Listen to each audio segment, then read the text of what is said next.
everyone, welcome back to Shota Aizawa Podfic. Today we're going to be reading Passing Through Fire by achievingelysium. This fic was recommended by Shota Aizawa 8. So I'd like to thank you for recommending this fic. Just by the summary, I think it's going to be a pretty good one. This is a fic where Aizawa loses a bit of his memory and he finds Midoriya beaten and bruised and stuff. And he claims that Aizawa protects him, and Aizawa has to piece his memory together throughout the story to find Midoriya is lying. So yeah, this is a pretty good one. I hope you. This is read by me. Obviously. I'm still so confused as to where Yamada-sensei got all these photos of me. There's some good ones in there, at least. Okay, off topic. I apologize if I stutter. I got some... Yamada-sensei didn't know he had a cold, so he came to class with it, and I guess he passed it on to me during training and stuff, because I don't know, I threw myself into a building and then I threw him into a building, and so we were kind of like, he bandaged me up and then I bandaged him up. It was this whole thing, and I guess we got too close and I got sick too. He didn't know it was sick, so it wasn't his fault really, but I think it was a flu. I thought it was caffeine withdrawal because me and Aizawa sensei, he introduced me to coffee. I'm rambling, I'm sorry. Let's get started. This fic is roughly 3,000 words, and it's a one shot, and here's a summary. Let's get started. What happened? A villain? Yeah. Midoriya croaks. Shouta starts walking. I was there, Shouta says, feeling through the words before he speaks. But I don't remember. Midoriya closes his eyes. No, he agrees. You wouldn't, but you were there with me. Aizawa finds himself in a street with little memory of how he got there. Then he discovers Midoriya, beaten and bruised, who claims Aizawa protected him. But as Aizawa regains pieces of his memory, he realizes Midoriya may be lying, and he's the one who's done his own student harm. Aizawa Shota is a hero, but he doesn't like fighting. It is a necessity. He is good at it because he needs to be. But there are people who need his aid, his protection. There aren't many sources of joy in his life anyway, and hurting someone isn't really on the list. Restraint in diffusing a situation before it has a chance to explode is Eraserhead's preferred method. When he blinks back into awareness, it feels like stepping back through a doorway. Sometimes your senses shift. You feel a passing, the boundary. You are in one space and then another. And sometimes, for a fraction of a second, you forget why you'd even crossed in the first place. Shota presses a hand to the back of his neck and tries to figure out why he can't remember. His fingers hurt. He pulls a hand back, and his knuckles are raw. Shota runs his thumbs along the ridges and valleys and searches his mind for an imprint. A leftover echo of the curl of his hand in a fist. A memory of a punch, or many, but nothing really comes. A fight. Shota takes a step backward, assesses. He's not at UA, somewhere else, a back alley down some street. The cool touch of evening cradles him, and when Shota glances up, it's a lovely darkness that's beginning to settle around him. His capture weapon is missing. There's a dull pain at his side and a strange set of scratches around his wrists, but no other injuries. And the last thing he remembers, well, the first thing he remembers is that he doesn't. He doesn't really remember being here, fighting. Leaving campus grounds for patrol, he does remember. Something tugs at his memory. A figure waiting at the gates. A curve of a smile. Then nothing. A villain. Then Shota scours his mind. He's pissed off a few of those. But not any more lately than usual. A memory manipulation quirk, perhaps? Enough to catch him off guard and pull him away from UA too. To do what? To drag him into a fight and leave him still standing. To strand him here in the fog of his own mind, wondering what footsteps he'd left behind. He pats himself down. His phone is gone too, and Shota suppresses a groan. He'll walk back to UA, alone, then, and figure out this by himself. Get a replacement for his capture weapon. Check the security feed. Another night with little sleep. He scans the area, but there isn't anything that stands out to him. No villain, no notes, no clues, and certainly no neon sign saying, "Restore your memories now," as nice as they'd be. A flash of a memory. A dark room, and the sound of crying. Shota runs his tongue along his teeth, and then feels the roughness where he's bit at the inside of his cheek. An old habit to keep him from crying out. Shota turns on his heel and is about to leave when he hears it. A breath. It's hardly breathing, really, more like a wheeze than anything. But Shota spins. He brings his fist up, the only defense he has left. Hello? His gaze tracks through the alley. No one above, no one. But then Shota catches a figure crumpled by the wall, hidden in shadow and easily mistaken for a pile of things, or perhaps garbage. He takes a step, then another, and the person on the ground shifts. Small is Shota's first thought, followed by young, and hurt is the third as Shota draws closer and crouches down. A face spills out into the light, and Shota only manages not to leap back as a set of startling eyes blink slowly and peer up at him. A set of dark, unruly hair, freckles dotted under a set of bruises. The familiar mouth moves as if trying to taste words before saying them, and eventually settles into something of a smile. Shota's hands hover. He puts one hand and feels the motion like it's through water. He can't put the pieces together, but eventually his palm meets a warm shoulder. Midoriya shudders when they touch. "Midoriya," he says. He's seized by a violent urge to shake his student, to grasp him and demand answers to questions he hasn't come up with yet. Shota slides a hand under Midoriya's side and tries to figure out what's happened. Civilian clothes, torn and dirty, and there's blood, but not much of a visible injury. Midoriya is limp and quiet. "Midoriya," Shota tries again. Edison looks back at him. Shota can't decipher the look on his face. Relief, he thinks, and tiredness, and fear, a hint of it. Midoriya licks his lip, swallows, and says, "Sensei." Who? His head is spinning with questions, and questions, and questions. Shota's careful as he turns Midoriya over and examines him, bruising everywhere. Midoriya draws in a rattling breath, and Shota asks quietly to touch him, pressing down gently and feeling a swelling area, the sharp flinch of pain, a broken rib, maybe more. The thought leaves a sour taste in his mouth. "Can you walk?" It's his first question. Midoriya's shoulders sink in a no. "I'm going to carry you then, problem child, and we're going to the nearest hospital. Okay?" The shoulders shake a little, but Midoriya doesn't protest, only whines when Shota lifts him up and stands.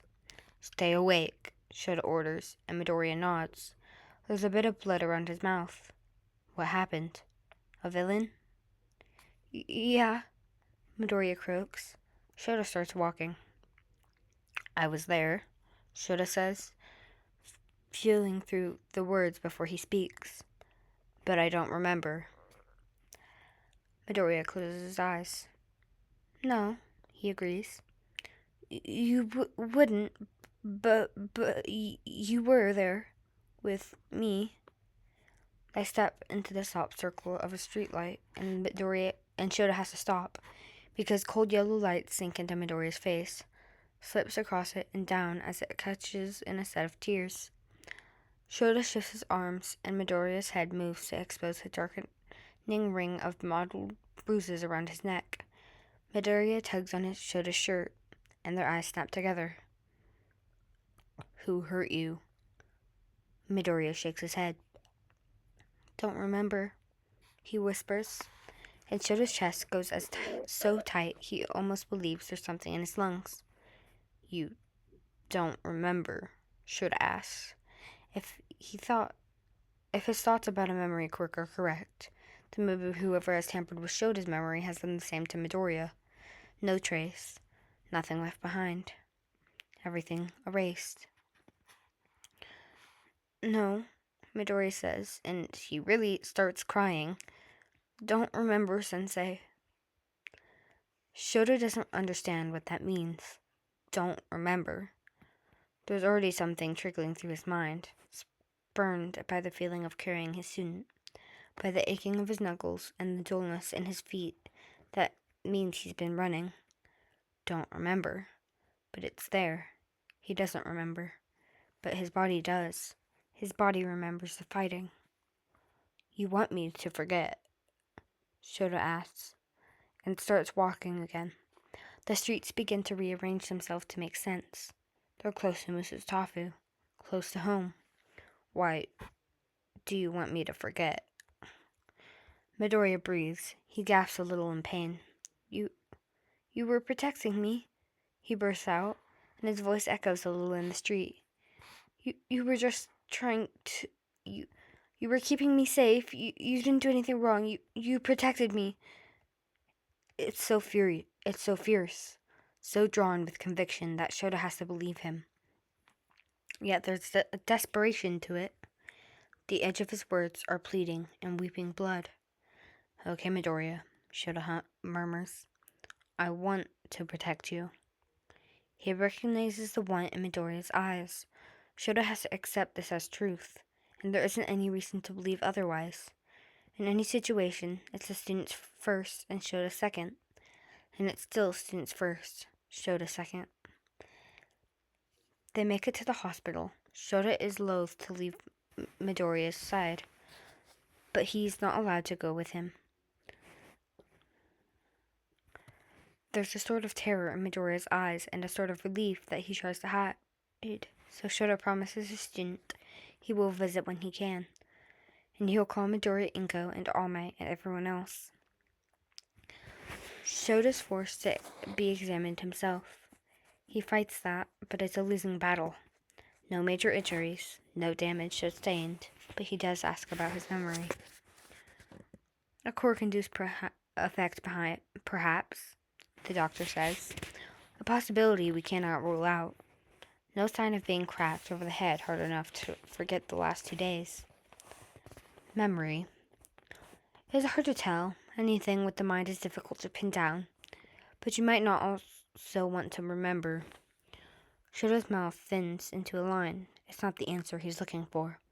I want to, he grinds out. He wants to know what happened.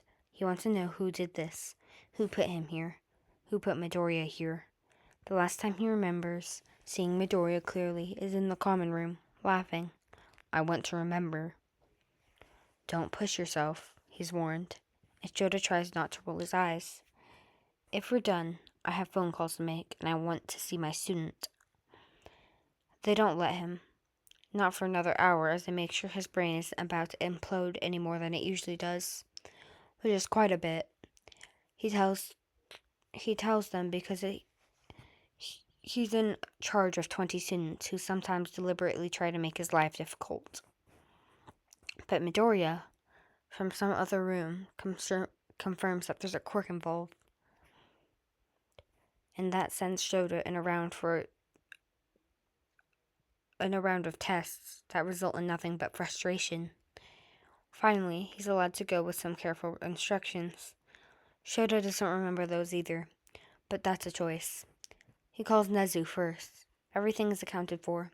It's just Midoriya, the one kid who can't catch a break and who wouldn't give himself one if his life depended on it.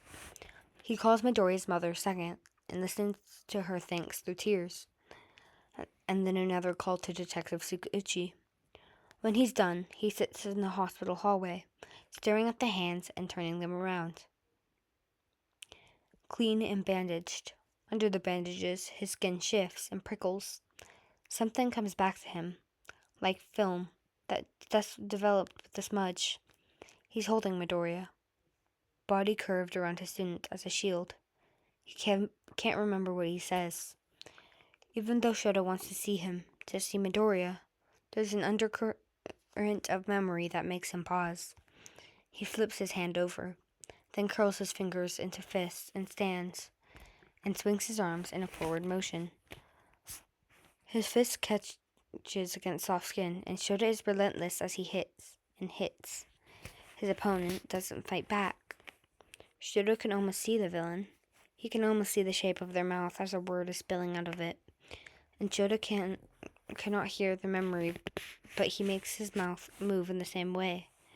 And the word, he tastes it, and he stares blankly at the wall as his own mouth moves and drags the word sensei into the open.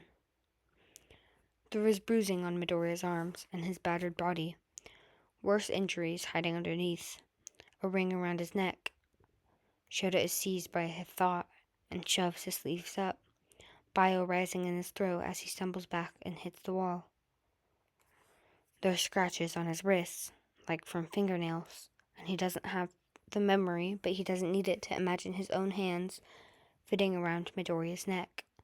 Desperate fingers clawing up Shota's wrists, at his arms. Midoriya is asking for you.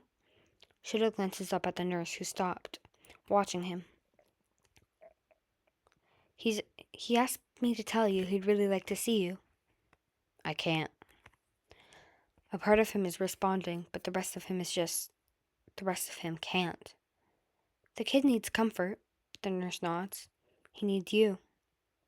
You don't understand, I can't. They both look at the door.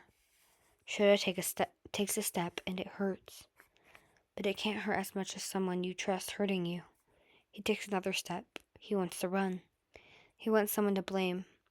But the blame always seems to circle back around in the shape of a noose to snare around his own neck. Shota makes it through the doorway. It's like blinking into awareness, rousing yourself from a deep fog.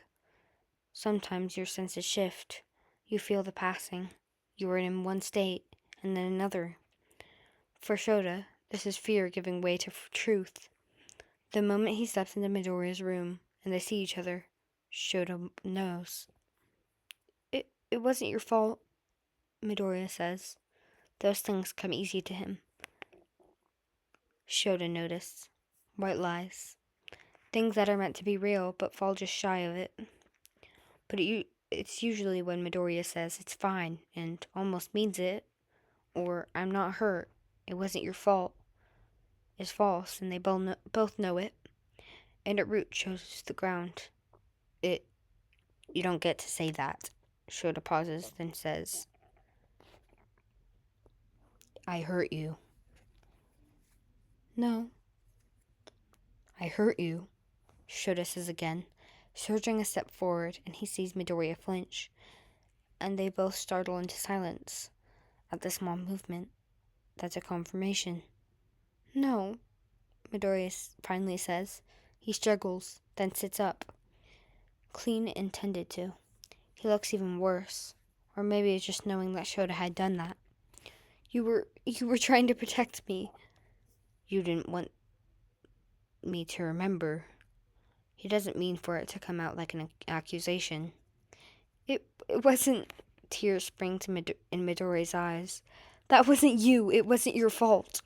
I tried to kill you, Shota says, angry that Midoriya wants to defend him because Shota doesn't deserve it. Tell me that isn't my fault. You weren't in control, Midoriya cries. It wasn't you. You wouldn't have done that. You tried to protect me, before, you just were, you were just, it just, when we tried to, they thought that wasn't you. Shota doesn't know how to fix this. He doesn't know what to do. The fight, Midoriya wouldn't have fought back, and he would have let Shota kill him. Shota wouldn't have held back either. You should have stopped me. I didn't want to hurt you, Midoriya says. He lifts his arms and his mouth wobbles, finding a smile. I couldn't hurt you. I couldn't take it. Take it. Take the hits. Midoriya is strong, but he's still a student. Small. His mind supply is mockingly young. Young. No, he spits, and tastes venom. No, better me than you, Midoriya. You understand me? You're not understanding, Midoriya says, and Shota feels drawn to him. His body moves before he can tell it not to, but this is not a quirk. As he walks closer, he sees flashes of memory that makes his head hurt, and he thinks of the feeling of his fist hitting his student, and how Midoriya must have made himself defenseless. Must have been quirkless, too. Sensei, please. Sensei, please. A ringing in his ears. I won't hurt you again, Shota promises, because it's the only thing he can. It makes him sick. It makes his bones rattle like they know something he doesn't. Like he can't even make that promise. Again. Means he's hurt Midoriya already. Again. Means it's already too late. Midoriya reaches out with a trembling hand. Shota can't make his hands move because he's scared they'll do something he doesn't want them to. But Midoriya is waiting. Shota lifts one hand to press their palms together. You didn't... A tear traces down Midoriya's cheek. Sensei, you promised you were going to protect me. The words cleave through his chest. He doesn't deserve to be here. Shota doesn't deserve this. He wishes he could carve something out of himself, like giving a wishing part of him away. Could make up for the pain. Do you remember? Midoriya whispers. When we were there, together, you were holding me and you said you were going to protect me. He remembers now. And a few things that follow. A few more pieces that slot into place. But it is only serving as a reminder that Shota failed. He's broken his promise. He's failed his duty as a hero, as a teacher. There are some things you have to work for the rest of your life. There are some things you have to work for the rest of your life for forgiveness. This is one of them. This shouldn't have happened, he says, and I'm completely sorry that I failed you. Midoriya's fingers lace through his, and he squeezes. You protected me. No. You stopped when I said that, Midoriya says. His eyes search Shota's. We were fighting, and I said, you promised to protect me, and you stopped. I didn't. Please, Midoriya says. It is with conviction. It is with desperation. It is with a challenge and a fight. You fought for me. You fought it for me. And you stopped. That's enough, Sensei. Please. It's not, Shota replies, shaking his head. It's never going to be enough. It is for me, Midoriya tells him, and reaches to the person who hurt him. Midoriya takes his shirt and tugs him closer, then rests his head against Shota's chest, placing his trust in the crook of Shota's neck. Shota lifts an arm and places it heavy across Midoriya's back. It's enough for me, Sensei. Shota doesn't think he'll ever believe that. There's so much more that is unexplored and unexplained. So many nightmares to present themselves. So many memories resting just out of reach. But Midoriya's hand stays, holding on, and Shota holds him back and doesn't dare to let go. Alright, that is the end of this fic. entitled Passing Through Fire by Achievingelysium. This was really sad. I I would definitely forgive Sensei if he hurt me because it's not his fault. He's not in control. So yeah, I see where Aizawa is coming from though. But no, he deserves forgiveness for everything. He's my sensei, and he protected us, had to withstand everything.